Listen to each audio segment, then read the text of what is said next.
Hey guys, welcome back to LOFT Project. As always, I'm your host, James Robertson, back for yet another episode.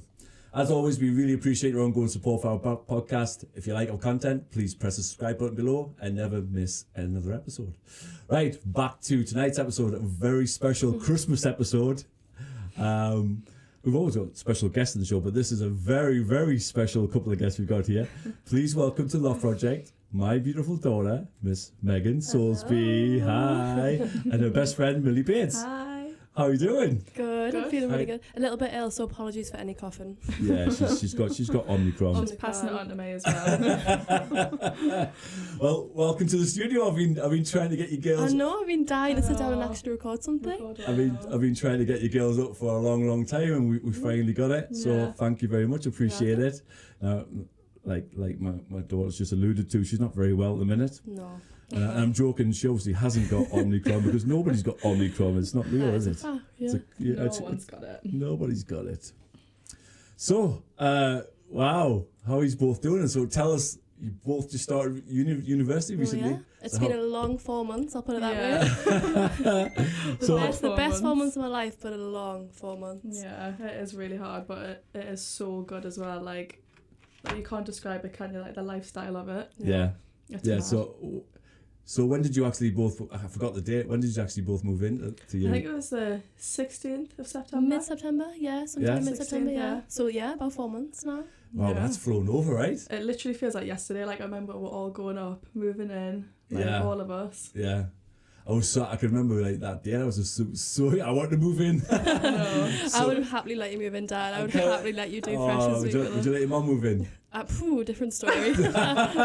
Sorry, Emma. Maybe not. If you're Sorry, watching Mum. this, She is watching. Sorry, Mum. No, but 18-year-old, both leaving your family homes to move in just a tower block, basically, with I don't know how many thousands of other strangers. 4 strangers, never met. Another 6 people per flat. I just can't believe how exciting that must be. Like the government throwing money at you. Yeah, a lot of money at us. A lot of money, which they're all spending on. If the government are watching, by the way, they're spending it on books. Spending it wisely. Laptops, books. Yeah. So Megs, tell the viewers what you're studying. You're actually at Northumbria University, right? Yeah, so I'm at Northumbria studying midwifery. So Midwifery? 3-year course. Very commendable. So at the beginning of a very long journey, very hard journey. Yeah. So how many years? 3. 3. Yes. And that obviously involves physical placements as well as kind of ongoing months of placements, same time assignments, coursework. So tell the viewers how long have you been actually thought about wanting to be a nurse or a midwife? Since I was really young. It started with really watching my nana do care and stuff like that. Yeah. It was something she always wanted to do. Never got the chance to do it, and so we just watched programs and stuff like that, and then really got into the whole more so looking after the mothers and the babies. Everyone thinks that it's about the babies, and that's the wrong reason to go into it if that's why you want to do it, because you don't really see the babies at all. Yeah, it's more the whole labour side of it. Yeah. No, that's cool. You've always looked after me, so I don't know who's it's the parent. Sometimes I feel like there's a role reversal. You are the parent. I think so. Dad, have you forgot your wallet? Dad, where's your phone at? Where's your phone? What's your other phone? But what about you, Millie? What is it you're studying? So I'm at Northumbria as well, studying psychology. Wow. I know, exciting. 3 years as well. Hopefully to specialise in forensic. Wow, so you want to go kind of the police side of it, yeah? Yeah, definitely. You're not analysing me right now, are you? Psychoanalysing, I'm secretly. gonna watch my body language. That's right. So I actually thought that your courses would be longer than that. Both. For me, I thought I thought yours would be at least 5. Me too, because I thought it was similar to medicine, which was 5 at least. Yeah. Yeah, but no, it's not. Yeah. And yours? I know, yeah. Well, you can do a master's, obviously, which is another 2 years, which I'm probably going to do. So mine is going to end up being 5 years, so it is going to be longer. It'll be pretty long, won't it? Yeah. Yeah, it'll be worth it. So as a master's in, obviously I appreciate it's a much higher kind of level, but it's still going to, does that affect you got more chance of getting a better job or? I think in terms of you, yes. Yeah, definitely in terms of me, because it's such a competitive job. Like, I feel like the amount of people with like just a normal degree in it, like it's not. If you have a master's, you're definitely more likely to get into the job. So how long have you been like? When did it kind of occur to you that you want to do that? Then? Like, I always wanted to do psychology in school, but it was never an option. So then at A-level, when you could finally pick it, like I loved it, and the forensic side especially. I love it. Like, I love the idea of just like working in prisons and stuff and working one-on-one with them and helping them understand like why it is that they committed the crimes that they did, and hopefully be able to apply that to prevent it from happening in the future with other potential offenders. That's so cool. I've always kind of been interested in that side of it, like the psychology of stuff like that, of human beings in general. We see it in our day-to-day life, even more so right now with everything that's going on. You know, it's to see people actually living in like pure fear and psychosis. Like it's like a hypnosis of the masses, isn't it? It is. Yeah, it is. So how is it? I know we were talking about it in the car. So how has everything that's going on affected you guys in university in England? I think luckily for us, the impact of it for uni hasn't been really like, intense, has it? No, in terms not of like the social life still being okay. No restrictions really with clubs in England at the minute. Fingers crossed, New Year's Eve and stuff. But I think for you, my course is difficult to be online. So luckily I've been able to go in, had that face-to-face teaching. But for you, it's all been online. Yeah, mine's all been online. That's probably the only difference in terms of like COVID and stuff. What's changed is that it's all online. But it's got like pros to it. Like, you can pick when you watch them. You can do it in your own time. That's you a can dangerous go back. game, though. It is dangerous because then I'm like, I'll just watch it later. I know. Like I've said to you both, with everything that's going on and the danger, obviously we've seen today, it's been announced in Scotland there's more restrictions coming in. Yeah. My feeling, I don't know what your feelings are, that England will shortly follow. I know it's been a lot more relaxed down in England. Yeah, and I do worry that universities will get shut down, or you'll be forced to take vaccines, or to even attend universities. I mean, that would be absolutely insane if it got to the point of like, you can't. That would put me in a really difficult position. Yeah. I mean, obviously you're adults now. You got to, you have to make your own decisions based on what your own knowledge in. But the only thing I would say to you, I've said to you off camera many times, is before it's your bodies, but spend some time looking into it before you make that choice, because obviously I have, and many others have as well, and no job is worth your health or your life. No job, even a dream job, I know. So I would never tell anybody.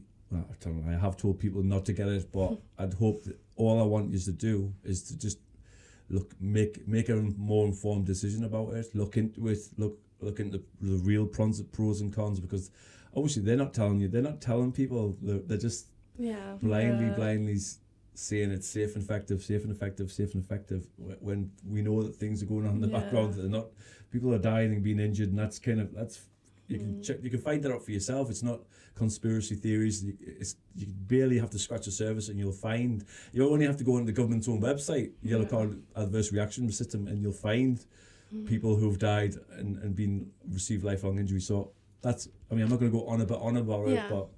Because I want to keep it lighthearted, but like I say, if it does come to that, I would just only hope that as intelligent young women that you would look into it before you just don't blindly do it. I think it would be a different situation if I was a 90-year-old woman who'd lived my whole life and I'd done all these things, but the way I look at it is we're 18, I'm 18, you're 19. We've got the rest of our lives to decide if we want it, but for right now. Exactly. Right now I wouldn't feel comfortable getting it. Definitely. So on a lighter note, I kind of tell you how proud I am as a dad to the first person from my side of the family to attend university. So obviously super proud of you. Jealous a little bit. I feel as though I'm living your dream. living my dream. I'm just thinking, honestly, how Meg's is, and how lucky are you though? It's like how many people can say that they're going to a university. Not only are they going to university, but they're going to university with their best friend. I know. They're going to university. Not only are they going to university with their best friend, they're going to university with their best friend and living in the same student apartment. In the next room. Are you literally? Our headboards connect on the wall. I mean, I don't know if that's a good thing or not, but anyway, Don't even go there, Dad. No, I don't want to know anything about it. So you've had 4 months. What was Freshers Week like? Oh, I'm still not recovered from that. Was it what you thought it was going to be? It's everything it's made out to be, and it's in a more, isn't it? Yeah, I would redo that in a heartbeat. Like, that was the best week. So you've both moved in. You've moved all your gear in, and bang! The first was it the first train. Was the first night? I think we met our flatmates and we had sort of drinks in the flat. We like got to know each other. Second night, bang, straight in, and then. So what was it then? What happened in Freshers Week? Was it kind of, did it have like events on? Yeah, different events every day. They had like 2 events per day, didn't they? You could pick which one you went to. What, did they have like acts on, like DJs or? I think some of them had DJs, but it was more so there was like a neon rave was one of them. Yeah, that was one. Ibiza party was one of them. Oh, really? A white party. Oh, did you get all like the Everyone had to dress white. Yeah. Awesome. There was loads of them. 90s rave was one of them. Yeah, there was so many cool things. It was really good. Fantastic, like. It's just like, I've always wondered about it, like Freshers Week. Yeah, I've never seen Newcastle so busy. Never. It's just like what's it called, Groundhog Day. Because you can see like the third years who was just like reliving that first year Freshers Week. So everyone's out. It wasn't just you. It wasn't just first years. It was the whole university. Yeah, but Newcastle and Northumbria just like it was So Northumbria, correct me if I'm wrong, Northumbria was first choice for both of you, right? Yeah, first choice. Yeah. Because for midwifery, there's only certain unis in the UK that do it because of the entry rate. So after Northumbria, it would have been Sheffield was the closest. You got accepted for Sheffield as well, yeah? I interviewed for Sheffield, but I pulled out once I got accepted by Northumbria. Right, so. And like I say, it was obviously your first choice as well. Yeah, right? that was first choice for me. What was second? What was like kind of second? I think Teesside was my second. I didn't want to move away from home. No, well, not to Teesside anyway. Yeah, not to Teesside of all places. No offense to anybody in Teesside if you're watching that. I'm not gonna lie. Part of me thought it would be obviously I would have loved to. It would have been amazing if you were like at a university in Edinburgh, but alas that didn't happen.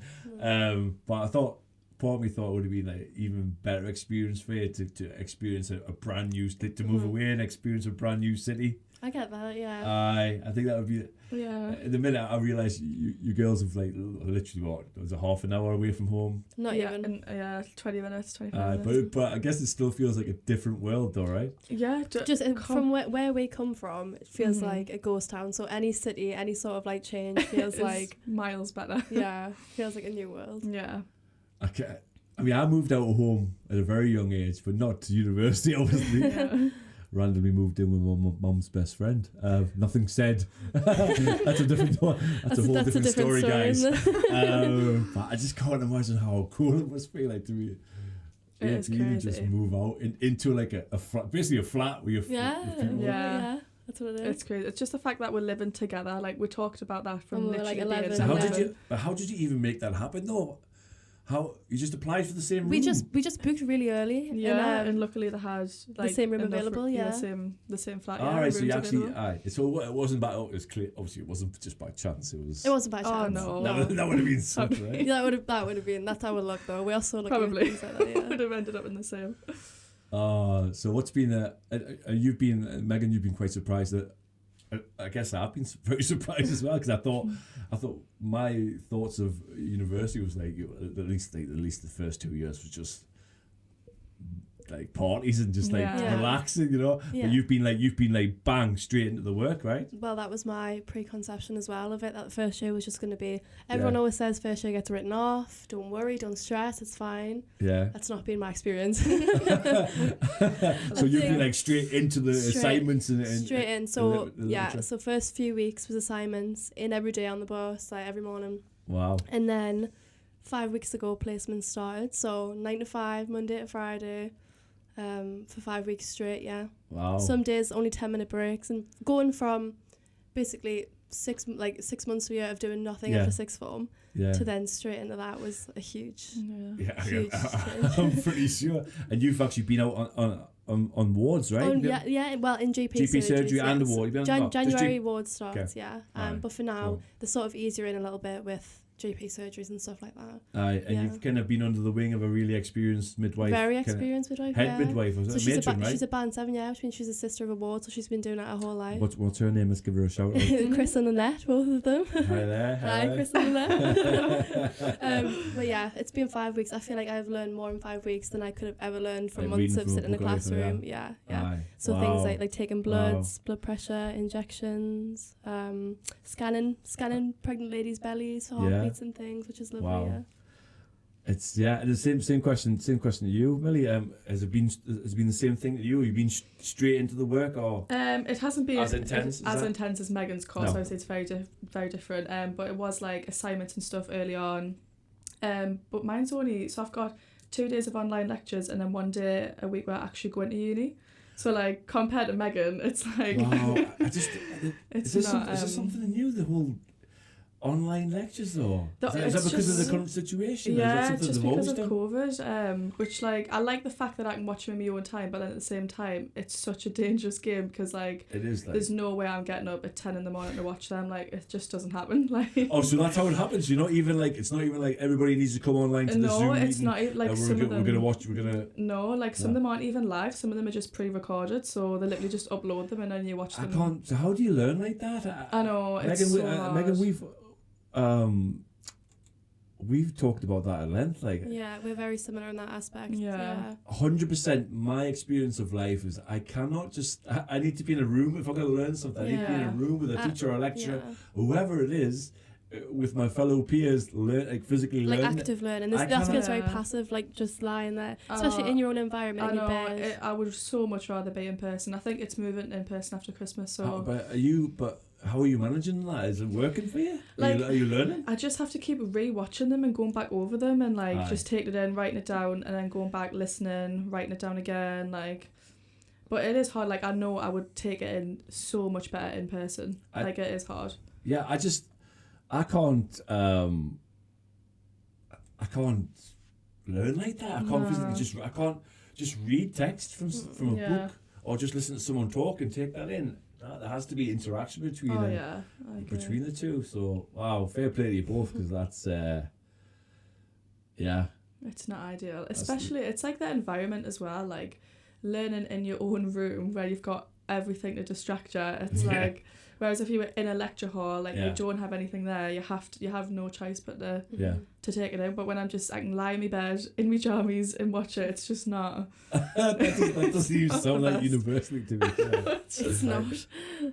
But you've both not felt overwhelmed with it all yet. No, I have slightly, yeah. Because has there been a point already where you thought, I don't know if I can do this? Oh yeah, we had a really huge anatomy exam in November, 2 months after I'd started. I know, and this exam determined whether you could carry on with the course or not. I mean, we spoke about that off camera. Yeah. That's insane, Megan. It was insane. And unfortunately, some people actually did. Yeah, Lucy. Yeah, so she can resit any. Oh, just one person for the whole Lucy thing? From my cohort. So there's 2. So she can resit and then rejoin in January if she passes the exam. Can you imagine being that person? I know. You're the only one. Like the big emotion of your family moving you into your thing, and then 2 months later you're out of university. Mm-hmm. Yeah. Wow, you've lost your room space. No, she still has a room. She's still staying on campus. Yeah, she's going to reapply in January. Right. Okay. But But that must be like a massive dint to your pride, your It's a lot of pressure to put on a 20-year-old girl. Like 2 months in. Mm-hmm. I can't even begin to imagine how she must feel. Like that must be so devastating. She's okay, yeah. She's a massive kick to. So do you know her that well? Do you know her? I don't know her that well. Okay. So do you know if she will? Do you think she will be back? Yeah, she'll be back. She'll be back. Yeah, definitely, she'll be back. But it was just like we were in the library studying until what time was it? 2 o'clock in the morning. Just absolutely delirious and not paying attention. Oh my god. That was not a good night. That was 24-hour library. So 24-hour library. Yeah. So what's the social life been? It's been the best. We have met some of the best, but like strangest people. Big shout out to Club Digital. Yes, big shout. These Massive two girls, shout. you got any jobs will gladly work as shot girls for you. Yeah, we pay them. These girls are the face of Digital. In fact, we'll tag digital in Should this. tag Digital. I'm not sure if that's a good thing. It's just quite so surreal for me because as your father, Digital's my club, like. I was in there long before you even thought I was in that club. Long before. It shows you how long it's been going there. I've been in that club long before. I had some of the best times of my life in that club with my friends. So it's kind of weird that you kind of. Obviously, I know every single nook and cranny of that place. So. Oh yeah, cool. It's being passed down. Clearly, I'm continuing the reign. The dynasty. The dynasty. When you get the door, just mention my name. You know. Free entry. James Robertson. James Robertson. That's me dad. That. Legend. Free entry. Why didn't you say? No, it's just. What's the chances? I mean, there's slim chances. It's not as if there's a massive amount of clubs in Newcastle. It's not really. There's a few. People expect it to be more than it is. I think that's probably true, but there is a lot though. There is, but obviously nothing like Digital kind of size, capacity, that's like a super club, sound system. It's somewhere where people outside Newcastle will come. Absolutely. Like I say, obviously we've got different tastes in music. I can appreciate. We can appreciate each other's taste in music, though. I mean, I don't necessarily think you appreciate mine. I tried to for the viewers who watch it. Actually, Kenny's tried to show my daughter some trance music, vocal trance music, from only a track from literally 5 years ago. 5 years ago, and her reply, it's a bit old school for me, Dad. I was like, I'm not playing you the Beatles. I'm not playing Rod Stewart or something, or Stephen, who's playing this Christmas song? Shakin' Stevens. That's old school. It's trance music. I know music changes quickly, Dad. Changes in 5 years. Oh, to be fair, like I said, like we listened to some last night before we went out. But I do like drum and bass, like not all of it. Like I said to Millie, all genres have some sub-genres, so it's like it's like you get a massive umbrella of things. So there is a lot of drum and bass I like, but some of it's just like some of it I don't like. You know? Some of it's some of it's intense. I'll give you that. Some of it's very intense. Even some I'm like too much. Like I do like to have vocals in most things, to be honest with you. But so it's actually Digi Mondays. Digi Saturdays. Yeah. Every Monday. Yeah. Every Saturday. Every Monday. Every Saturday. You're literally for the last 4 months you've been there every Saturday, every Monday. We've definitely been every Saturday, and probably the majority of Mondays. Sometimes I've had placement on the Tuesday morning, and I've been out on the Tuesday on the Monday night, and it's just ruined me. Like no way, like still stays to the end though. Ruined. No way, like the thought of that, like, the thought of going. I used to like obviously be the same as you, or like just go out. In fact, we used to get. My first job, I was I've told you about this before, but my first job was at a bouncy castle factory. Oh, really? Big shout out, it's gone now, but big shout out to all the Leapfrog inflatable guys. But honestly, literally, the money was absolutely shocking, but the job, we get to test them out, everything, it was it was so cool. It was so cool. We used to get paid on a Thursday night, and it was always like, few pints after work, lads. So it got burnt down long before the snooker hall. There was a snooker hall. It was like a huge bar. I've heard of it. It was a legendary place, like huge place.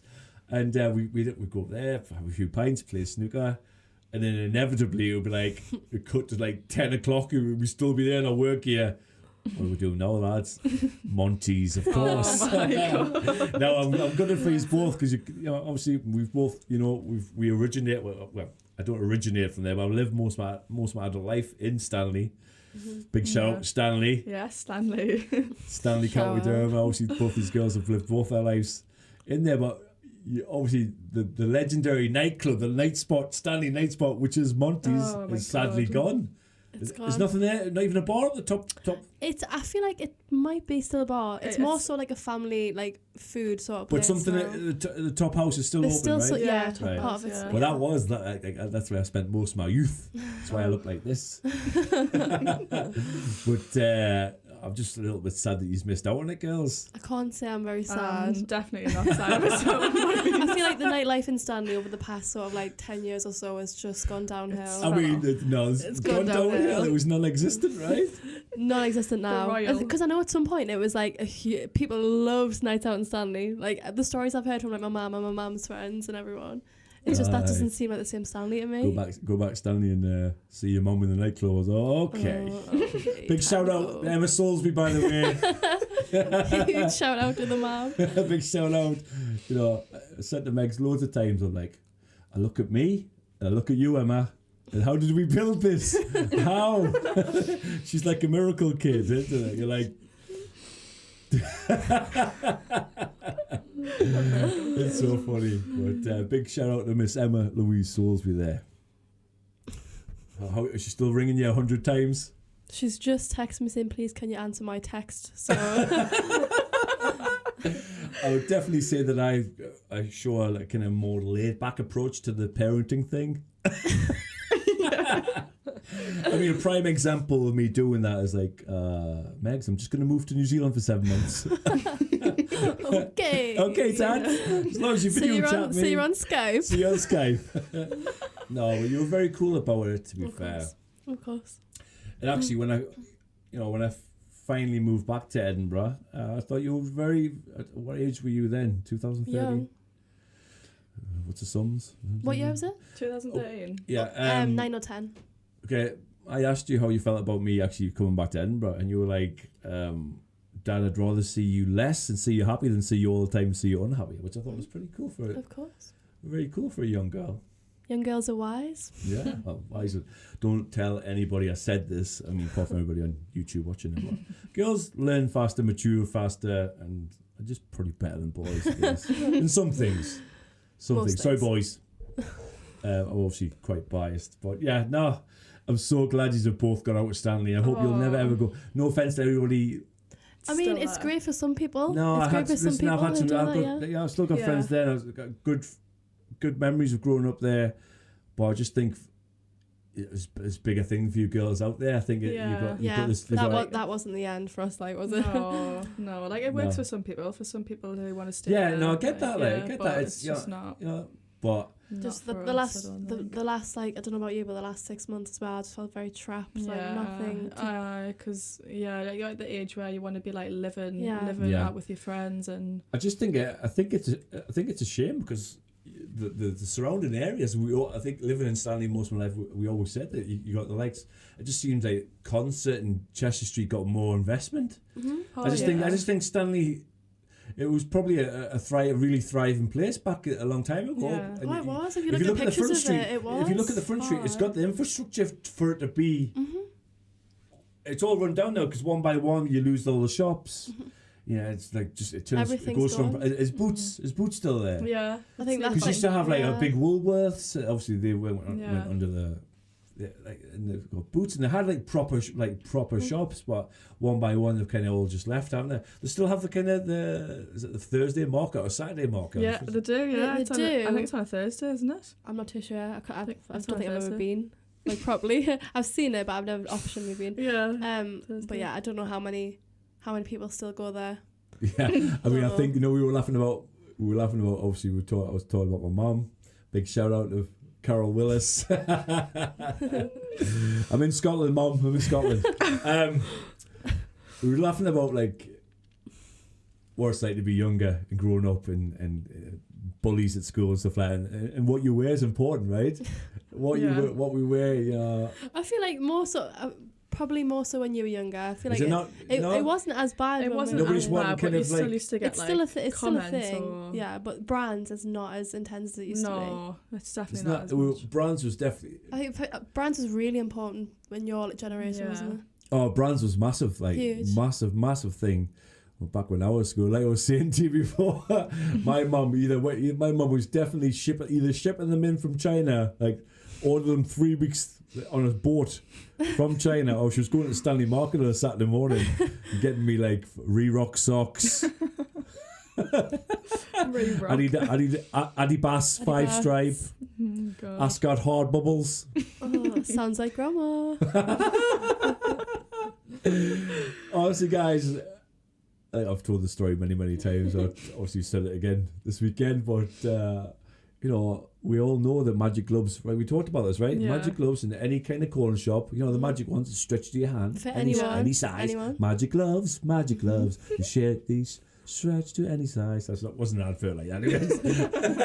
But they're £1, right, girls? Yeah, they're £1. 99 pence, maybe. 99 pence, probably. 99 pence. So why was I ever making snowballs with white Reebok socks on my hands? Yes, Reebok, not Reebok. Get the Sharpie out. I get the Sharpie out, colouring in. I mean, not that it made any difference. I have socks on my hands, you know. Oh, bless you. Holy socks. Holy white Reebok socks. Yeah, I got bullied for that. And yeah, just some of the things that I was like forced to wear was unbelievable. Yeah. Like, I think my mum just secretly like getting me bullied, to be honest with you. You know, you've got your dad's height, right? So yeah, of course. Massive long legs, short pants. What we used to call it. I don't know what you could. Is it still dead budgies? Yeah, budgies dead. Dead budgies, right? Dead budgies are dead. Right.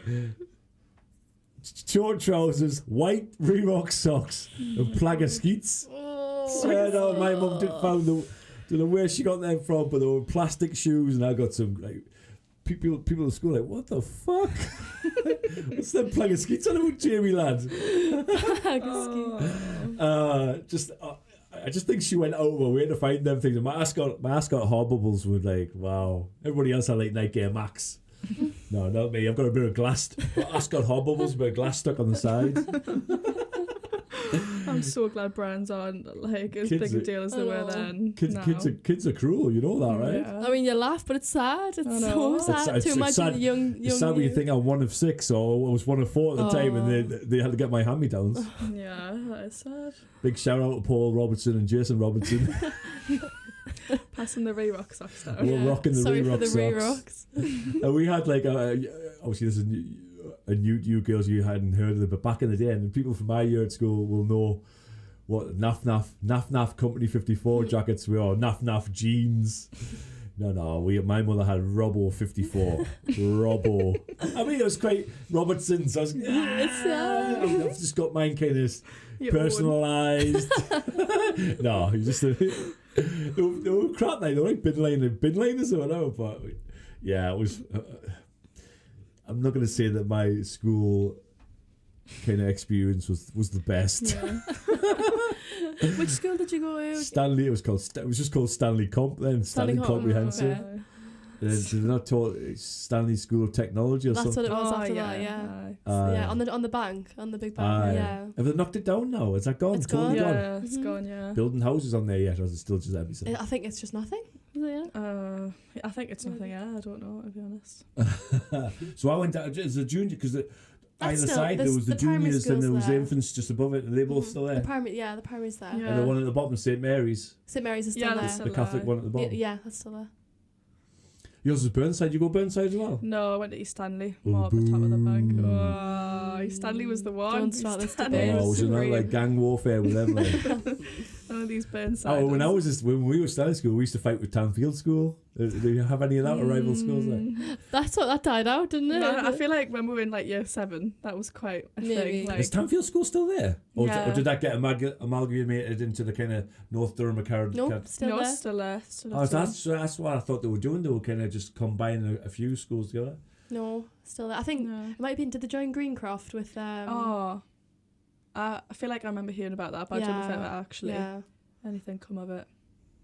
So what was because obviously it was a brand new school when you started, right? It was brand new. Yeah, it was like first year. I don't know how much. Were you actually the first kids to go into it? Or not the first. Like maybe the second or third. Second or third, yeah. Okay. Like a multi-million-pound building. It's just something like 30 million. Yeah, obviously more. I don't need to tell people in Stanley, but it's obviously the site of the old East Stanley swimming pool. Like you would never have even. It was known never there, that. no. Yeah, it's mad. Like.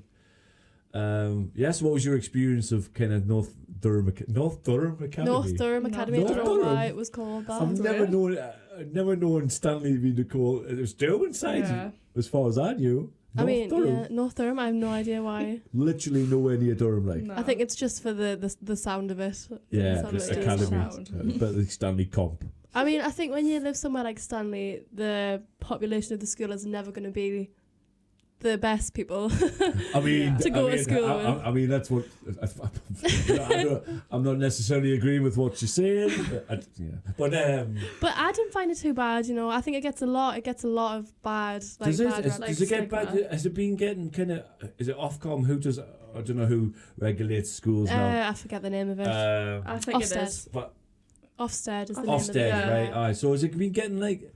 At one point it was quite bad, wasn't it? At one point it was quite bad. When we left though, they got a new head of year, and I think she changed literally everything about it. Did. Like a lot. She got rid of a lot of students. Did she? Yeah, a lot of students. Like she did a lot, I think, which I'm glad that we weren't there for them, because when you spoke to people, they were like, "Oh, she's so strict. It's like insane compared to what we had." So I think we got lucky for that. Did you both? I mean, as a parent, like watching you, like I can remember you leaving Burnside to go to the big school. I remember how nervous you were to go in the first year. But you just I don't know what your experience of it was, but my experience of it, obviously I wasn't going there, but it just was it 5? Is it 5 years? 5 years. 5 years. Bang. I know. I passed it now, and I'm just like, I didn't even go there. I know. 5 years. It feels like it was yesterday, but then it also feels like a lifetime ago. Like, so many like memories from there, but it just feels like a lifetime ago. Like completely different world, isn't it? Totally. It went so quick though. So obviously you went to Durham sixth form. Mm-hmm. So where did you? The same. Durham sixth form. You there as well, same sixth form. Yeah. We originally were going to go to New College Durham. But then what was the decision? What happened? It was too similar to. It felt really similar to school, and I wanted to change. Yeah. Very similar sort of environment and people. And I think like the sixth form had better like A-level results as well, didn't it? Like I looked at that. Yeah, like they got better results, and I wanted somewhere. Yeah. And it's more so people from like Sunderland area who go to Durham sixth form. Whereas people from school went to New College Durham. Yeah, I wanted to change, like new people. Yeah, me too. I preferred the sound of a sixth form over college. I mean, it's different for everyone. Mm-hmm. Just it's such a little thing. It seems like such a little thing, but just even a use of words a different. It is different. And actually, I went through. We had to walk through Durham, and you showed me, and it just looked like, you know, when you get the post or you drive past New College Durham, it doesn't look inviting at all, and it's an old place. It looks like a factory sort of. Yeah, it's an old place, so you know. I mean, I don't know what their kind of statistics are. I'm not too sure. But I guess you both know that you made the right decision going to Durham. Absolutely. Yeah. Durham's such a really nice, cool Durham's place. I love Durham. Beautiful city, right? Beautiful city. Durham. I love it. Yeah. I think we share. Share like of kind of old historic buildings, cathedrals and castles and stuff like that. Even the sixth form itself used to be an all girls school, didn't it? It was built a long time ago, and it used to be all girls. Yeah. Yeah. And then, so how long were you both? Because that felt like you were there for 3 seconds as well. 2 years. Was that 2 years? But because of COVID, I think we were only actually in the for like 10 a year months or something. Yeah. Oh, it was less. Yeah, like literally just less than a year. On site for only 11 months. Yeah, the rest of it was. So even though like England's been kind of more laid back than Scotland, it was kind of you missed a lot of that, right? Yeah, we still. And that was still, I guess that's both your worries going into university as well, because that would be an absolute disaster, you know. Oh yeah. With everything, you know, I don't know you just can't predict anything from one day to the next with this madness. No, it's crazy. I've asked you this before off camera, but just for the viewers, what's kind of been your experience of your kind of generation? I mean, or your generation and yourselves, like, is it something you've kind of been worried about, like your health? What, like, at any point have you been scared of it, or have you just been more worried about the consequences of how it affects your life and university and kind of stuff like that? Have you personally, like, at any time been like, oh god, I might get this and I might die of it or something? I think in the beginning, like when it was the first lockdown, when it was all like Boris was on the telly saying him going in lockdown, I was like, whoa, like, well, what is this? This is literally like something out of a film. Like this has never happened before. I was scared. Like I used to say to you, didn't I? I was like, no, we need to put the masks on. We need to do this. And then like I was like saying to you, wasn't I was going to get the jabs, and you were like, and then we talked about it, and then after me and Meg spoke about it, and then I did like my own research and looked into it, I was like, nah, like I don't think I need it. Like I'm 19, like I'm healthy. Yeah, I've been perfectly fine. Like I think, like we said to you before, I don't think. Would you say, and this follows on from the question I just asked you, would you say that most people, and I'm quite surprised at the numbers of young people who have taken the jabs. I know. Would you say most of them have done it not out of fear of actually being sick and dying, but just out of fear of not being able to be social and go on holidays? 100%. I'd say probably. I can't speak for everyone, but a solid the 80%, majority. Yeah. Like when I speak to people my age who've had it and ask them why, they're like, well, because it's going to get a point where you can't go to anywhere, you can't go to clubs. Like when he was saying that you would need them for clubs, I know so many people who weren't originally planning on having it went and had them, and it's just sad because now look, it's not even. It didn't even end up happening. You're not getting your freedom, right? No. I know. But that's what I thought. I kind of knew that's what you would kind of say. Because statistically, and I've said this over and over, it's not something that affects young people. I know, that's why it's so crazy. Most young people probably had it and never even known about it, let alone had any symptoms. A lot of people don't even, statistically, like I say, you guys got more chance. If you're young and healthy, no comorbidities or underlying health issues, especially 18.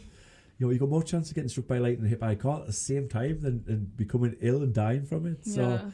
It just becomes a case of I cannot imagine how, having been born in a different generation, a different decades. My experience of obviously my experience of life has been completely different. Like no internet, no just living outside. That part of me gets really jealous of that. Like the media has so much to answer I feel like we are the last we're that like fine line where we didn't grow up with iPads, we didn't grow up with things like that. Because I have 2 little sisters and now they've been glued since 4 or 5. Whereas we didn't have that. We were sort of like 11, 12 before we got like fully and well, it's mad because obviously we went to a friend's house just recently, all 3 of us, and this I don't know how old the little girl was, but she was the TV was on and she was just transfixed, right? Totally. I was like 7-foot giant standing over the top of her, not even a side glance into her periphery vision, right? That was quite scary, right? It is. Just boom. Yeah, that scares me. I don't know what the effects of that are on a child.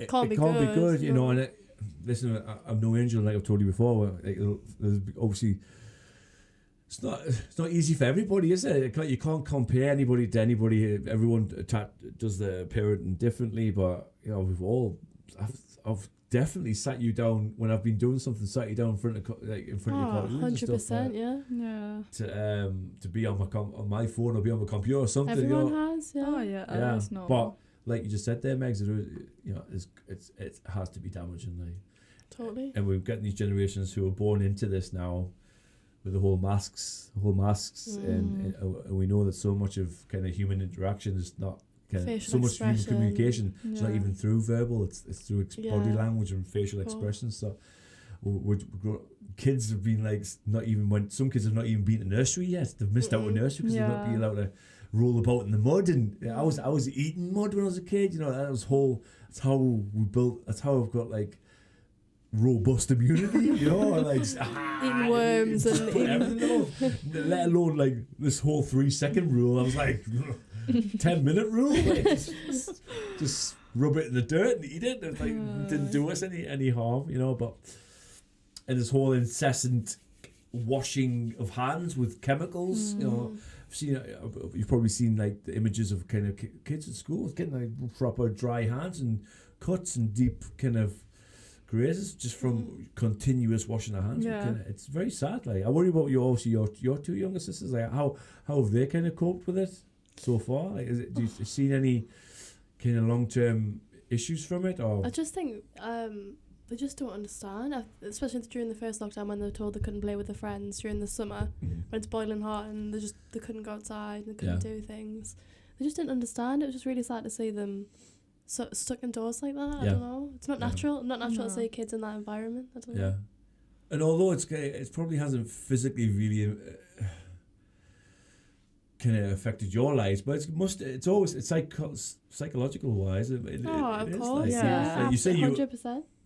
Even coming crossing the border, and you've said when we were out today, you've noticed a massive difference between England and Scotland. The tension. Oh, huge. Oh, it's insane. There's a lot more of an atmosphere. Yeah, I can feel it. Just literally go in the shop, you can feel the difference in the air. It's so weird. Like it feels a lot more like even pressure, sinister. just doesn't like it? Yeah. judgmental. Even just the radio adverts, the constant. It's like playing. what they play in the restaurants. The news is on loop. We don't have anything like that at home. Yeah, I mean, we just obviously we just obviously went out for dinner tonight, didn't we? Yeah. And we walk in, and I knew that with being the three of us not wearing a mask that we were going to be asked, right?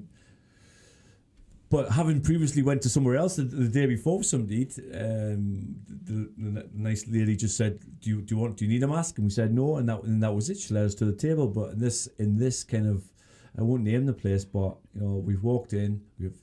I've walked in first, and I've said, "Table for three." She's asked, "Can you wear a mask?" I said, "No, we're exempt." And then she just looked straight at me at us and like, "Can you prove it?" And I was just like, I don't know how you felt, but I was just like, I've never had that before. Never been asked. Prove it. No. It's number one, like I told you both, it's against the law for anybody to ask you. It's your private medical background. It's got no business. Somebody in a bar getting £8 an hour has got no business demanding. It's criminal, to be honest with you. Not even the police can demand kind of proof of your medical background, your medical status or your vaccine status. It's a nonsense, like, and that, you could see, and I tried to be. I think you both seen that. I tried to be as polite as I could, but and then she just went on to, well, you should be wearing a lanyard, and I was like, come on, I'm a grown man. I'm not gonna wear some ridiculous green lanyard. It's like, do you want me to wear a yellow star? And there are people that you can't say that it's not the same as Nazis, but it is. It's how it. The whole thing with the Jews didn't happen overnight. It was a long. Segregation and kind of lots of propaganda and barefaced lies that the Jews were diseased and dangerous and kind of, and that's what they're trying to do with us. So you saw my reaction. Like. I said to her, "Listen, I understand that. I understand that it's your job and you have to ask me that. But I've told you I'm exempt. We're exempt, and that's it." But she was a little bit startled by it. It was just an awful experience, to be fair. And I felt like the first kind of 10-15 minutes of us sitting down to have a meal, I just felt under pressure, like just angry and upset, I don't know how you girls felt.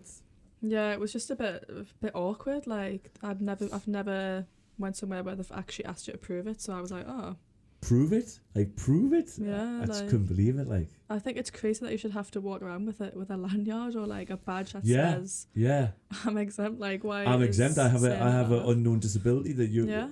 For so many people that could be so like triggering. Anything, like if you have such a personal reason why you can't wear a mask. Exactly. You don't need to stand out. You don't need to stand out from people. You don't need to explain anything. No. Like I said to you both, it should be, if you're right. We've had 2 years of this. People know the rules. If you're walking into somewhere without a mask, they should just assume that you've got an exemption. And if they're still told by management, because obviously the hospitality industry has been absolutely fucked over. Like it's been decimated by this whole thing, and the government don't care about it. They're not going to bail it out. But so you understand to a certain extent that they have to ask. But once I've said we're exempt, that's the end of the conversation, right? Yeah, that's where it should end. It's a very personal question to ask someone. A very personal question. I was like, how dare you, kind of thing. So, yeah, food was all right. Probably spat in it though, eh? Bit scared definitely. It definitely felt like every time she came over there was a bit of a vibe. Yeah, just like tension. I don't know. You know fine well should there been a conversation in the kitchen afterwards. What did that guy say? We do that at work all the time. We do not that about that, but And even for people like myself, and to a lesser extent you girls, like I know my rights, but still it still doesn't feel. I don't want to be like that with somebody, right? Of course not. But just walking anywhere, going in anywhere, you've just got that tension of like, oh, right, I'm going to have to do this again. We went to the museum and the security guy came up to us on the roof I thought it was going to be here we go again, but obviously he was just telling us that the museum we shouldn't. But downstairs, another security guard walked past us, so fuming and annoyed that we didn't have masks on, but didn't approach us, just muttered it under his fucking stupid face diaper. Masks. You know what I mean? Coward. Absolute coward. But yeah, Scotland's a very, very different place. Like, I thought our country would be like a beacon. I thought it was a beacon of freedom or whatever, or we were better, but no, Sturgeon. It's a great name back for her because she is a bottom feeder, by the way. She is a bottom feeder. Proper little power hungry little Nazi. And she's just loving the power. She's loving the power. Yeah. I've said many times, once these people take away freedoms, they never ever give, or take powers like that, they never ever give them back. History tells you that, right? But anyway, enough of the doom and gloom. So yeah, wanting to be a midwife, it's just are you prepared for the kind of absolutely not. Because the beauty, obviously the beauty of childbirth and kind of, or it's not even just the physical end, the actual birth, it's the whole process, isn't it? Of course, yeah. The examinations and scans and I'm not sure how many checkups they have to have, blood pressures. A lot, yeah. Lots of checkups when you're pregnant. I wasn't aware of how many it actually was until I started working in the clinics. Yeah. Lots. And obviously it's not always going to be, we know it's not always a good outcome, and it's not, you know, you have to, you're going to face that side of it where people sadly lose babies as well, right? Have you actually thought about that? Well, it's not something, I guess it's not something you could even like think about really until it happens, right? Well, I've already met some ladies where that has been the case and spoken to them about it. Okay. And then following pregnancies, obviously they're a lot more anxious, a lot more. That must be if that's happened. Unbelievably nerve-wracking. I can't even put myself in that situation and imagine that. But when you met her, she was full term or she was near. Some of these ladies have gone all the way up. 40 weeks is considered when full term, 37 onwards. Okay. Some of these ladies have gone up to 36 and something awful's happened. And obviously they've had to deliver the babies. So becoming pregnant again must be extremely traumatic for them. I mean, I guess there's probably been women who's done that, who've probably lost 2 babies, 3 babies. Oh, multiple, yeah. Multiple tries, yeah. Gone through IVF, gone through years of IVF to lose a baby at the last minute. And Wow. Awful. You can't even imagine it, like, so traumatic to have to go through that. Mm-hmm. Yeah. Being your dad, I think that I just think you're a caring person. I think you'll be like kind of naturally, I just think it'll come naturally, to be honest with you. I really do. Like, I think Millie will agree with me. Oh, like, 100%, yeah. We were laughing at Millie's not really. You're not really a kiddie person, are you? No. You can tell when we're at work together and there's kids in we here. work together at like a cafe, and when kids come in, Millie. I hide and Megan. You're like. I'm like, yeah, you can go out, I'm in the kitchen. Yeah, so just so the viewers know that both girls work in it. I knew you would end up doing some normal job. I mean, it's not a crazy job. But it's not crazy. It's not a crazy job, but it's unique. The girls work in what's it called? The Cat Cafe. Yeah. The Cat Cafe in Newcastle. Please, big shout out to the Cat Cafe. Yeah. If you like cake and cats. Yeah, so I just think the whole... It's something that's become more prolific these days, isn't it? Puppies, cafes where you basically... You go in, you pay a fee to go in. Mm-hmm. Is it the same kind of price to go in the Newcastle one? Yeah, it's the same. £6. £6. So you're paying £6 to go into the cafe and just to stroke, to eat food. Sit for an hour, eat food, have coffee. Coffees and cats. Cakes, coffees and cats. Yeah. That's just madness, like. It is weird. Like whenever we tell people. It's not that bad. Because I can imagine. No, I love puppies. So, but am I going to go to a puppy cafe? No. No, I love it. Some people you would love it, Dad. Some people just obviously love it. Like £6. It's therapeutic for some people. Yeah. Aye, and I guess definitely, through everything that you've probably seen an uptake on it as well with everything that's went on. People being lonely. I think we'll find it's students and like families. Yeah, but like a lot of people come in who just want to chat, like who just. Because it's very we used to work in a cat cafe in Durham as well. I don't know if you remember, but in my first few months, There's a lady who, whenever her husband would go in for chemotherapy at the hospital, she would come into the cafe and just sit and talk to the girls who worked there. Yeah. So, yeah. It's nice for people to just come in. Yeah, like you make bonds with them, like the regular customers. Well, we all know that obviously animals, it must be the same. It's not just to dogs, although dogs are amazing. Dogs, I am more of a dog person. Person all day long. But with any animals, I think we know that there's scientific evidence that proves that dogs and animals in general are very therapeutic to people who are going through bad times, isn't it? Loneliness and mental kind of breakdowns and all kinds of stuff like that. And it is like, isn't it? You know how I go all soft when I see little go, oh no, little doggy boogie boogie. Yeah, I've seen the cats melt grown men. Like I've seen them come in and be like, I don't want anything to do with this. The wife's dragged them there. And by the end of it, the cats are just Really? Yeah. Really? They leave one and one. Oh, class life. So what's it like for you both working there then? It's just mad. Like we work together, we live together. Like do you ever get sick of each other? No. I genuinely don't. Like everyone said to us, especially when we were about to move in together, everyone said to me, like family wise, like, oh, give it a few months, you'll be sick of each other, you'll be arguing all the time, working together as well, like going out together on the night, like spending every minute together. You'll fall out big time, and we haven't had anything like that. Like if anything, have you ever in your whole friendship, have you ever had a big falling out, like something, even like a? I'd say we've had like one. We've had one, yeah. Was it drunken? And to be fair, was it drunken? It wasn't. No, it was just something silly. It was something silly. It was something stupid. So how long did it take to sort that out then? 3 weeks. Yeah. Like 3 weeks, and then we're speaking again. Three weeks? That long though? Which is a long time for us. So when did this happen then? In this school. must have been like 4 years ago. Was other people involved?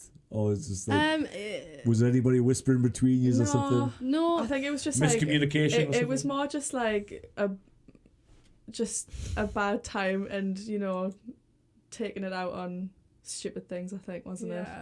It wasn't necessarily the actual argument. I think it was just like background factors and just come out the wrong way. Yeah. But so who came to who and apologised first? Oh, who was it? It might be me. Was it me? No, I think it must have been me. I think I must have been like that's, that was huge. especially back in the day. That would have been a big thing. For you. I don't know. I feel like I remember saying like, "Oh, I was being an idiot there." Like that's not even a big deal. Like I don't remember. So who's the bossy one? The bossy one. I feel like I'm definitely the more. Are you the leader? Who's the leader? I'm the more laid back. You're definitely really. Yeah. I'll just whatever Millie wants to do. I'll go with like it, even when we used to come up here for a few days, and like when we would go out, Megan would be like, "Yeah, you book everywhere." I'm like, "Megan, you come here more than me. Like your dad lives here, not mine." And she'd be like, "You just book the places, you just do what you want to do, and I'll just I'm like, okay. So I would literally plan our nights up here. I know, you've only been coming for like 10 years now. I was like, really? No, she's definitely the more laid back one. Yeah. I feel like we've sort of balanced each other out though. We do. I think that's good about us. Like we're so opposites in so many things, but so similar. But it's like we balance each other out in the things that we're so different on. So like you're very chilled. So what was the first meeting? So because you did go to school together. Not primary school, no. No. So when did you first meet them? When we were 11. To become this kind of double team that you've become. 11. I can't even remember like how we got as close as we were. Like we were part of like a group at first, weren't we? When we first started, there was like 6 of us maybe. Like your friends from school, my friends from school, and then we were one big group, and then just obviously we were the closest out of the group and just bonded and I feel like we've had every conversation ever, but somehow we still find things to talk about and stuff. There's never, even when it's silent, right? It's not awkward. Like I could sit with Millie for 24 hours in silence and it wouldn't even be awkward. Yeah. Sometimes you probably would. Do you wish that sometimes? Sometimes we do. Sometimes we're like, right. We'll walk into the kitchen. We'll see. We'll just like a mutual like nod of the head. It's a mutual knowing. Right. This is silent time now. It is crazy. We've been through like everything together. I feel like we know everything about each other. Yeah. Yeah. I feel like you know more about her than I do. Oh, I feel like you know more about me than I do. I think we all agree. I think we're all safe in the fact that what happens in university stays in the university, right? I like living in my little bubble. All right? I'm not going to burst it. See the little girl on the fridge, the little pictures of the little girl. That's who I know. I'm not ready for anything else. We'll not.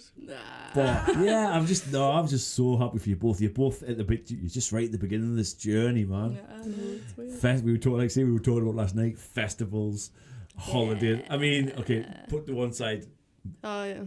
I didn't. Put to one side. Let's not even talk about that. But just like, you're gonna book up for Leeds Festival. Already have. Leeds Festival. Like wow. even this year we went to it was like a starter festival for one of the companies. Yeah, one of the companies who like runs all the night out and stuff in Newcastle. And even just like a taster of that. Little taster. What was the location? What was the location? It was like really Harrington Park. I don't know. Where's that again? In Sunderland. Yeah, right opposite the Pension Monument. The big field. Yeah. It was that. But they had the big tents. I was at the Radio 1 big weekender there. Yeah. They set up like all the arenas and all the different. So that was your first. Wow, because obviously I've been to many festivals, so I know that. Because we went in lockdown when I was 16 until I was 18, and so that was our first sort of experience of that. Yeah, something like that. Yeah, and it was best. So good. Yeah, like we come back and we were like. I could have cried. I came back and wanted to cry. I was like, that was so good. And the fact that was only like a small one by a company who runs nights out. It's not like Leeds or Reading. It's not. It was cool though, wasn't it? It was, but it's just made us so excited for Leeds next year. Oh, you've got so much to look forward to. Obviously, festivals. You need to go to Ibiza, girls. I know. That's on the bucket list. We would love to go and you there. need to do some travelling. Like, obviously, I know. When's that going to be possible? Who knows? So you got study, and then you want to have it. I don't know what people do these. Do a lot of people take a year out and go travelling and then come back? It's quite hard though, right? To take a year out, it's probably hard to study, take a year out and then get a job afterwards. That's pretty bad. Like, I've never understood that. Like, how people could just come back and just because you could like forget forget so much in that time, couldn't you? Right? Not many people do that. I feel like if you couldn't do that, it's probably before you start uni. Yeah, you would do it from leaving. Or you have rich parents who can like fund that for you. But now we've started uni, like that just wouldn't be very. I mean, I wouldn't be opposed to finishing the degree, taking a year out, and then finding a job. I would honestly, someone who didn't get to travel till I was later in life, so knowing where I know now, when I kind of finally discovered that's what I wanted to do. When you turn 30, up to the point of 30, you can get working visas anywhere, Australia, New Zealand, kind of anywhere. You know, they want young people to come. But once you get to that age, after that, you have to have like a really good job. Obviously, you have to bring something to that country. You know, it's really hard to get in for work. You know, so my only regret is that I didn't do it when I was your age. Like, if I could go back. But obviously, I didn't have university on. On the list, so it's a different scenario for you girls. But I would genuinely, as someone who kind of, like I've told you both before, obviously 7 months in New Zealand was the best experience of my life, and it's changed my life in so many different ways. It's so, and to a certain extent, you'll have this with university when you meet different people from different countries or different cultures or just different cities. You know, you've come out of that Stanley bubble and you're already meeting people like that, so it's gonna broaden your horizons anyway. But I hope that you both do get to travel you need it. But you do definitely need to get that like first girls' holiday. Nothing. Yeah. I know student finance comes in. Yeah. Obviously, I was lucky enough to go to Ibiza and Magaluf and Cyprus. How did you fund this? I have no idea. I just remember us all wearing. It's like 12 of us. We all had like everyone gets the same white t-shirt with a nickname. Don't say had something with Stanley on it. But in the front we had Stanley Massive. Stanley Massive on tour. It's like they're between us. Pussy Patrol. we had like Stanley Massive on tour, Magaluf, like whatever it was. Like. That's terrible. But there's nothing like your first holidays with your friends. Do you have like a core? Is there like a core? It's we're the only girls really. Yeah. Do you not have like close we have friends, but not like really close friends. Not ones you were going holiday with. We would just go with the boys, but like do everything with them, don't we? Yeah, but it's weird because like the friends that we have who are girls, it's like don't know each other. They're not. What am I trying to say here? I can't get my words out. Like the ones I'm friends with are from my course, and the ones you're friends with are from your course, and we've never introduced them. Yeah, so it's like we're not part of that big group yet, but with the lads, Yeah, I think it would be so fun. Yeah, like there's like a few lads from school that we still speak to and come on nights out with us and stuff. I think that would be, if all of us went there. Definitely, but like I say, I've been so many times and I can't, whenever I could show you videos and photographs, it'll never ever explain it. You do have to go to the White Isle to experience it. You get off the airplane, you walk out, and there's just this huge sign saying Ibiza with the cherries. And you know you've landed. It's such. And remember, when you book it, Ibiza Rocks Hotel. It's on the list. It's on the list. Yeah, definitely make it happen, girls. So holidays, obviously work, a lot of work. Future detectives, future forensic detectives. I personally love watching. I don't really watch a lot of mainstream TV now, but I personally like watching these things like murder, stuff. Oh yeah, that's so like the murder case, especially the forensic side of it. Yeah, it is. It's so interesting. It's not CSI Miami, of course, because I don't know how anyone gets away with any crime over there. But very, very interesting. Very interesting, so analysing crime scenes and. Yeah, just saying what it's crazy. Like when you actually watch people who have sat down and interview them and stuff, like the majority of people who have done these like awful worst of the worst crimes, like they've come from such awful upbringings. Not that it justifies it at all, but it is interesting to be able to find out why people understand, finding what makes people tick. So it's always in the childhood, isn't it? It's always childhood's such a big thing. Of course, 100%. Yeah, you don't realise all adults. Yeah, how much it impacts you in your later life. I personally have always wondered why. It's not something I've really kind of thought about for long periods of time, but the sad thing of when people are abused and then they go on to abuse people themselves. I've always understood. You would think it would be the other way around, but people go on to kind of. Yeah, I know, that's what I mean. Like you find it's always people who have come from like childhoods like that go on to do it themselves. It's like social learning theory. Like you. Like the way you're brought up and what you learn as a child, you like replicate when you grow up, which is crazy. Like your childhood has such a massive influence on you. Yeah, like you both know. Obviously, I can. It's not a sub story. I can always say I've had a good life. I've had a good life. I can always say that I've always had food in my stomach. I've always had clothes on my back, even though they were Reebok socks. I've always had a roof over my head. I've maybe not had all the things that I wanted. Maybe didn't have kind of that suburban family, that white picket fence happy for scenario. But I've had a lot more than a lot more people, haven't I? Right, but but I can still say that I kind of, no matter what happened to me, my brothers and sisters or whatever. To see your parents split up at a young age, it's a traumatic thing for anybody, but I still know the difference between right and wrong. I've still got I don't know where I get it from. I've still got morals. I've still intentionally. Am I flawed? Of course. Do I have bad points? Of course. I can be selfish. I can be any of those things. But at the very core level, I like to think that I'm a good person, and I wouldn't never intentionally want to hurt somebody.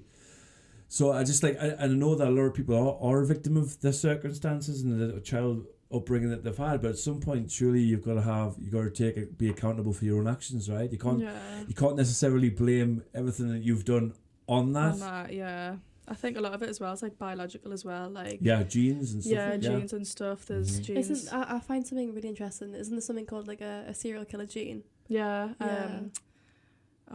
it like I forget the name of it. I'm not too sure.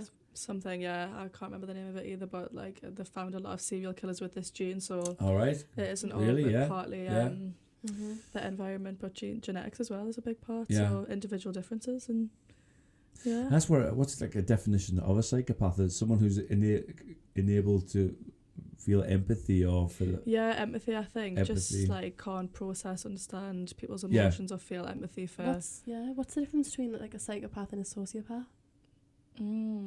Is a sociopath not? Is that actually? I think that might be who can't. I don't know. Empathise. I don't know. It's an interesting question. It's an interesting question. Yeah, it's a good one. Yeah, I'm sure sociopath as well. Like they can't empathise with people and understand. That's scary. It is. I don't like when you think of that, like people who can't. I don't know if you've physically grasp why someone don't consider you to be a human or someone that can be hurt. Or Paris Bennett, I think. Yeah. In fact, why don't you Google that right now? Let's have a look. What the difference? Yeah, the sociopath. difference. Just sociopath. But that Paris Bennett, did he murder his little sister? He did, yeah. And he just couldn't understand like why. He feels no emotion at all. Yeah, it was just it's scary when you watch the interviews with him. He's just like. Have you seen that? That's a good interview. No. Piers Morgan and Paris Bennett. You should watch that one. No. It was good. I was going back to the whole Jamie Bulger case. Are you aware of that one? The little boy in Liverpool. Oh yeah. Why two? Were the 11-year-olds? Were the 11? 10, yeah. I don't know if you ever watched anything to do with it or looked at the case. They actually were looking for. It didn't just happen. They were actively. They tried to steal a kid before that, so they were actively trying to lure somebody away to do that. I know. So what kind of 11-year-olds? 11-year-olds I know play with toys and not out there trying to kidnap and kill or hurt somebody, kill somebody. I just. Yeah, it is mental, and they've went on. Like one of them is now like being released back into society. Like name changed completely, but the other one's being put back in prison. I think that one like, was child. The more like he was the one who really felt strongly really about violent, and the other one just sort of like tagged along, just went with it. Yeah, I forget which one was the more. I think was it John Venables who was the more. I think he was the one who was more. How do you feel about them? Do you think they deserve a name change? No, not at all. I'm very old school. I'm kind of like of the sense that if you take a life, or you intentionally take a life, I know there's accidents do happen. If you intentionally set out to murder someone, you should have your life taken. 100%. I know that sounds harsh for a child, but what if you look into that case? What they did to him? I know. I was just going to say that the actual facts. Look, if you look into what they actually did to him. Yeah, like didn't they like tape him to a train track? And they were throwing bricks at him. They were sticking things in his anus and stuff. Yeah, it's horrendous. I just don't know how. Like what if you can do that as a child, what would 11-year-olds kind of do? Scary stuff, and his mother and father still kind of campaigning for real justice, which like I said, these guys have been well, one's back in prison now, but another one kind of being allowed to live his life and stuff. Yeah, he's back. He's married. Scary to just like even to watch those interviews with the police interview, where they're just children, they're little babies. It's just you can't understand how a child could even think to do what they did, let alone actually carry it out. So did you get a definition of sociopath? Yes, I did. I'll get it up. So. A psychopath. This phone. Can you put me past? What is it? Don't make it up. Why is it not working? Technical issues. Technical issues. Well, it's alright. Just leave it for now. I saw. Nah, it's not happening. It's not. We'll put a link to it after the video anyway. Wait, here we go. We got it. Right, so psychopath. A definition of a psychopath. Is a person suffering from chronic mental disorder with abnormal or violent social behaviour. Okay. So just like unstable, aggressive. And then a sociopath is a person with a personality disorder manifesting itself in extreme antisocial attitudes and behaviour. So I think a sociopath's more like the empathy thing and can't empathise and understand emotion. Wow. Which is terrifying. On some level, do you feel empathy for them because they can't help that? I know, that's what I was just going to say. Like, it's out of their control, isn't it? If you have that.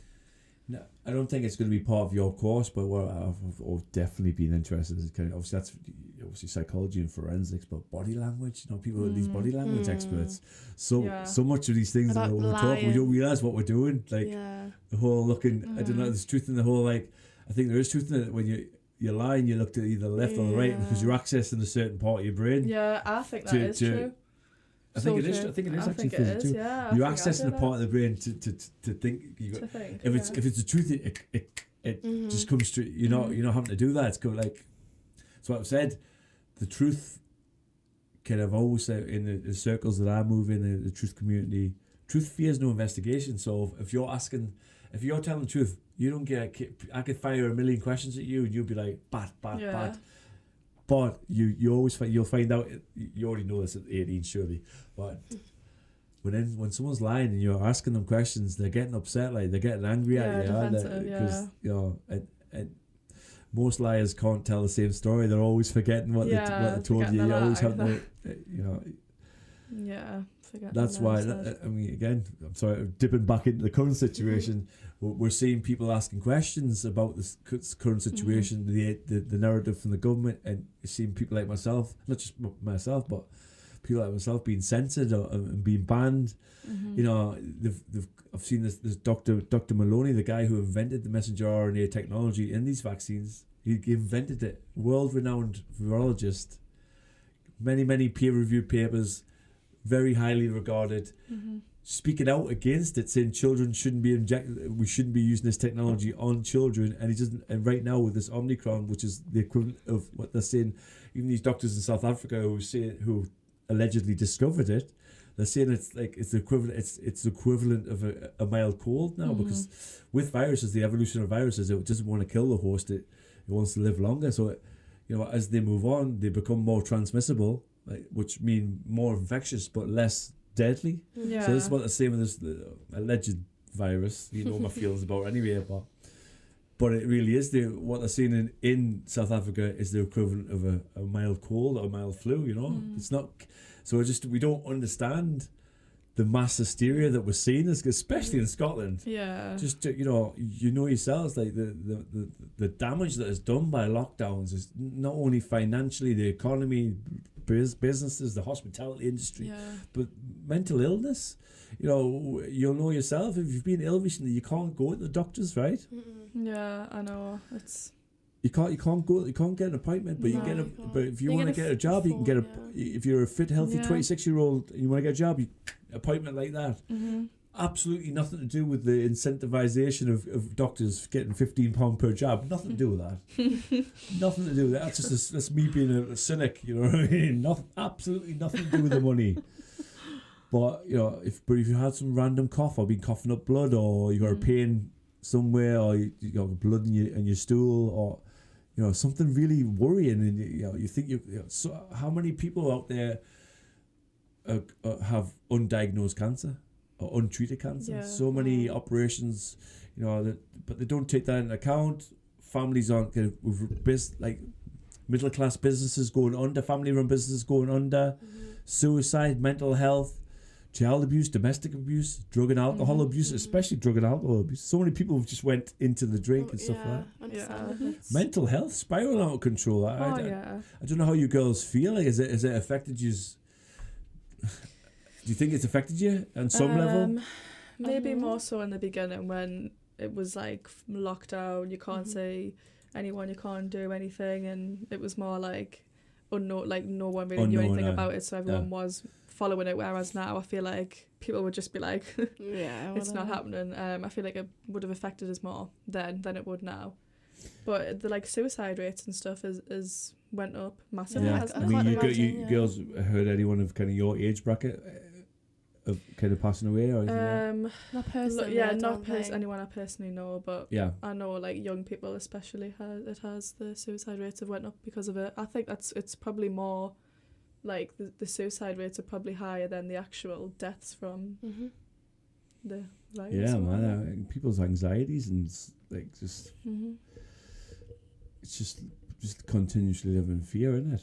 Yeah, of course. I can't imagine being someone who'd already struggled with that before lockdown. Yeah. Imagine somebody already Yeah, I know. If you already have that, to then have to be isolated from.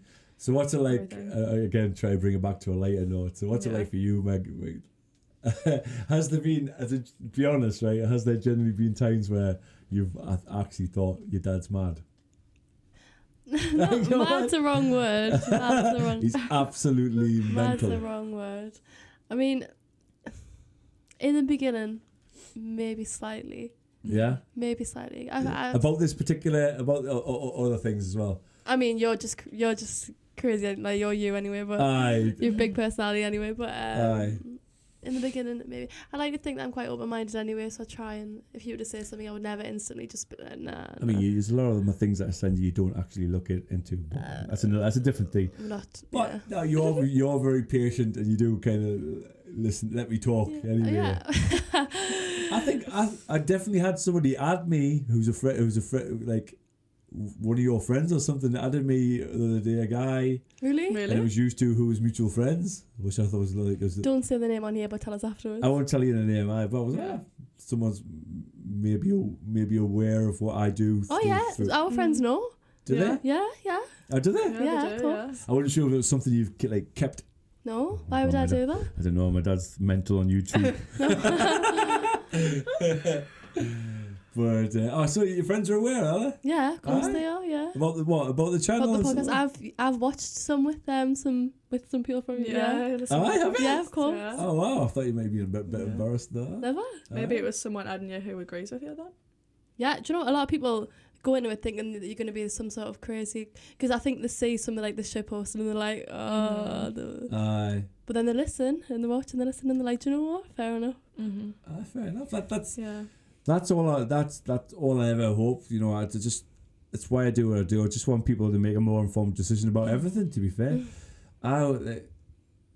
it's such a danger in just accepting things on face value, especially in these days. Not only with this situation, but with anything. Mm-hmm. So I'd say that a valuable part of me growing up, and God, when you were born, I was 24, 25. I was a child, so you're so much more mature than I was at 18.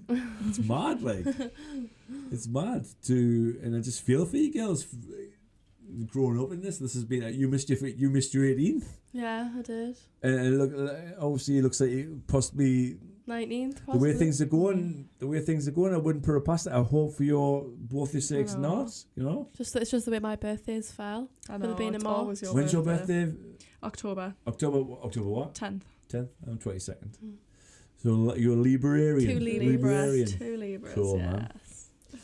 Man. So I'd hate to think that kind of it was a detriment to your experience at university and stuff like that. So, but so far it's been good, eh? So far it's been insane. What has been the highlight so far?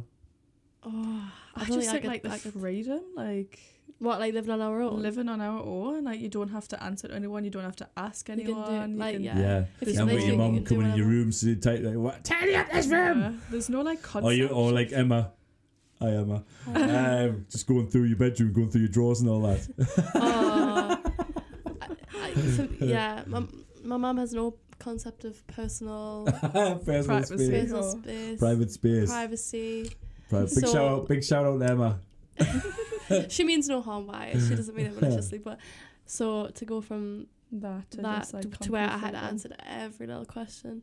Yeah. To being at uni where there's no concept of time at uni. If you want to do something at 4 in the morning, then you can get up and do it. You can see who you want to see when you want to see them. We sit and make pasta at 4 in the morning sometimes, don't we? Sit in the sitting room and eat pasta at 4 in the morning. Cheesy pasta. You are real students then. Cheesy pasta. Can't beat it. Yeah, but no, just do what we want when we want. Freedom, no answering anyone, no asking. It's our place. We can do what we want. So what's the kind of state of the place right now? Do you know? In case in case your flatmates are watching, who have now all left to go home for Christmas. Sorry, Jamie. Sorry, Jamie. There are dishes, many dishes in the sink right now. There's things growing on them. I mean, the other day we went to get this is so bad. Went to make just toast or something.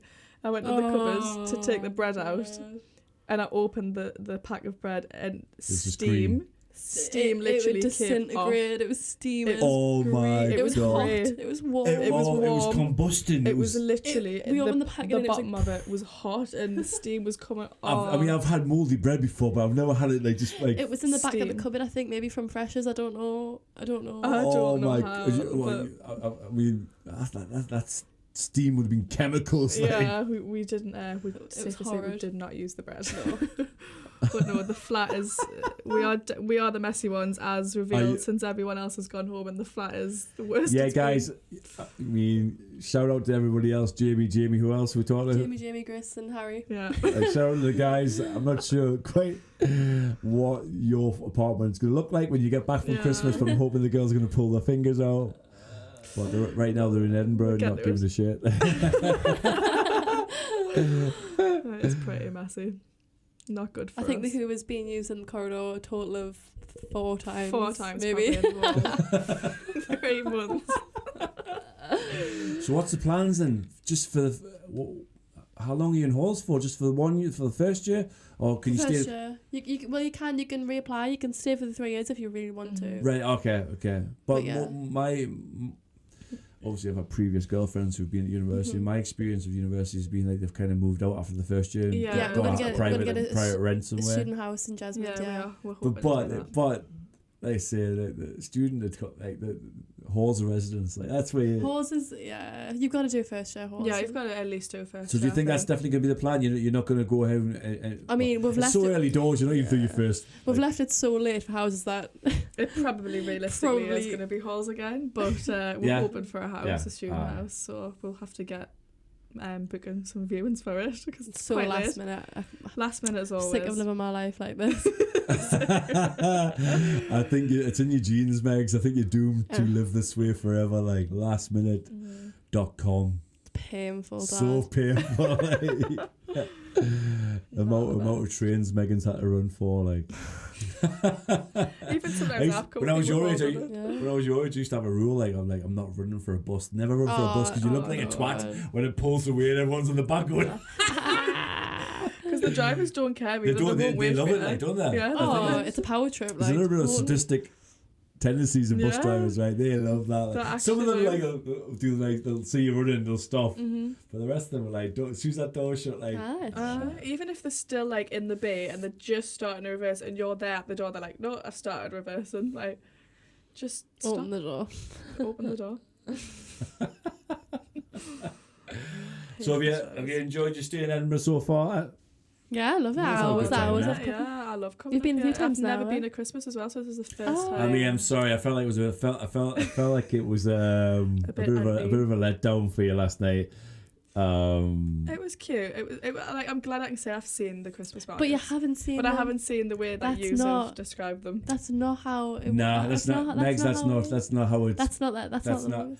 I think I don't know what it was. Number one, I think we were tired. We didn't leave the house. Yeah. Like, we should have went at like 5 o'clock or something. Number one, but we stayed, had a few drinks. Didn't even get a train till 9 o'clock or something, right? They are a lot smaller than what they usually are. Really small. Normally there's levels. Number one, the donuts that we've been picking up the whole trip. So we end up getting churros. Still good. By the way, not worth £7, £8 each. Not worth £7. Not worth. What, 5 bits? 5, yeah. 5 bits, bit of flour. I don't know do you know what goes in them? Buy some flour, some eggs. It's just donut mix. It's just what's in donut flour, mix? eggs, sugar. Yeah. Fry it. Put it through the machine. Fry it. £7, £8. Yeah, that is. It's just a money making thing. Like, pure profit, like you know. And they were nice though. I enjoyed them. They were like, I had a good time. It was cute. Like, and I just think a lot of it has got to do with COVID because you just you're tense walking into places, aren't you? It's like you're thinking about it before you even go. Yeah. I mean, that place we were cold sitting outside in that bar. It was a nice environment, but it was just I think it was getting near that time where all the drunk people were there. You know. Yeah. All the zombies. The zombies. Well, Edinburgh markets are a special place. I just think a mixture of the whole convid thing, prices, and just the fact that we were probably tired as well. Yeah. You know, it left it quite late, so I was quite disappointed. Yeah, we picked it up too much, Megan. Basically, I was so excited for these famous donuts you've been talking about for years. Oh, devastated. I actually have years, Dad. I've been telling about them. She's been bringing these Devastated. Don't know wherever the donut company are. Where were you, donut company? Where were you? You're locked to. Sorry, guys. You're locked to answer for. It was cute though. I had a nice night. Cute. Like with it being the first time I've been up since. Yeah. Like I feel like I come like so many times, but it's only been summer. 3 or 4. Yeah. It's always summer, isn't it? Last time we obviously it was nice. We went on the beach and we went over to the we did, Forth Road Bridge, didn't we? It was nice. I like and then that. you came up during festival. We went to, we were talking about today. We went to comedy places. Well, I don't know if they would qualify as some of them comedy, but Nina Conte was funny. Nina Conte was funny with a mask. funny. I liked her. Barry was my favourite. But there was a couple that was just so bad. The hypnotist was shocking. I know. I was definitely paid his friends. Actors. Definitely paid his friends in the to be in the crowd. Yeah. I know. That was terrible. I just love seeing Edinburgh like that during Fringe when it's just rammed. Like it's hot. There's nothing like it. There's nothing like it. And you just get venues that open up like there's like a church or an underground car park or just a random.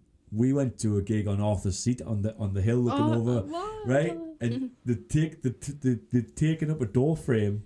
They put a door frame and they had a bounce as well. You had to walk. You had to walk through the door frame.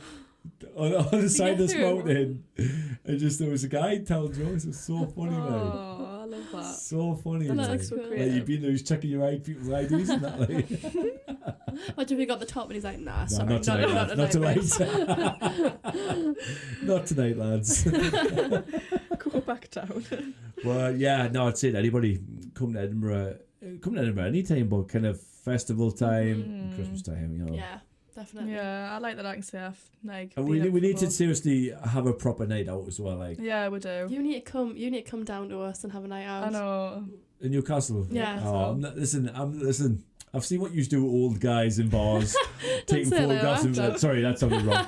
Yeah. Who wants to be that old guy in the bar that you're taking videos of? You. Yeah, but they were alone. We would be with you, so it wouldn't be as weird. Okay. Then I'll be allowed in your club. And loads of people. Who's that? Is that your dad? Of course it is. A few minutes later. What's the worst that can happen? I'll invite your dad down. A few minutes later. I would love it, mate. I think it'd be so funny. They'll just us three. Spinning on the dance floor then. Look up, my dad's behind the decks in the main room, just like. Go back to your DJ days. Come back to the apartment, like lighting the place up. Everybody wanted to come to your room because Mr. Robertson in the house. We're back in. Right, well, that's just an hour and a half there, like. Was that an hour and a half? Yeah, that was so quick. That was so fast. So probably call it a day there. Thank you for having us. It's been an absolute pleasure. I'm so glad we actually finally did it. I know. I was actually, to be honest, a little bit, as you saw, a little bit nervous in the beginning. Messing the intro up a couple of times, but I think we got there. We got there in the end. So happy that you've come on, and I'm just like genuinely wish you all the best for university. Thank you. Hopefully you're not not part of a team arresting, or not arresting, but just kind of investigating my murder at any point. We'll see. Don't say that, because with your luck, that'll happen. And obviously, I hope you're going to help many parents deliver beautiful babies into this world. Thank you. And so, yeah, just wish you all the best. Enjoy every second, girls. We will. We Honestly, you don't know how much. Doing it together. You know, don't ever have any regrets. You know what I mean? It's big. I was never really academic, so I always knew I was going to go straight into work, so I never had that experience, you know. Yeah. For a lot of people who a lot of people who are studying right now, they probably even won't go on to do anything in regards to the degree that they have. Oh yeah, probably. Some people won't do anything of the sort, but it'll be an experience that they had for 4 years, you know. It's a life-changing experience. I'm so happy for you both, and the fact that you've done it together as well. Like. I know, it's cool. It's not many people are lucky enough to have that. Like, that. You're already kind of. A lot of people will make connections at university, but you've already got that. Like, kind of. It's a beautiful thing to see your friendship. I love it. For life. Absolutely love it. Long way to continue into when you've got families many years from now, obviously. Yeah. But I wish you both the best of luck with everything you do, and hope you enjoy the rest of your trip to Edinburgh. Sure will. Thank you. We'll see you back up here again. And, well, we're going to leave it at that. So thanks very much, girls. Thank you very much. Really appreciate you coming on the show. If you enjoyed it, why not subscribe? As always, never miss one of our fantastic episodes. Really exciting new guests. Omicron coughing girls in the corner there. Gonna set me up. But from me and the girls, we will bid you a good night, and we'll see you next time. Goodbye. Bye. Bye.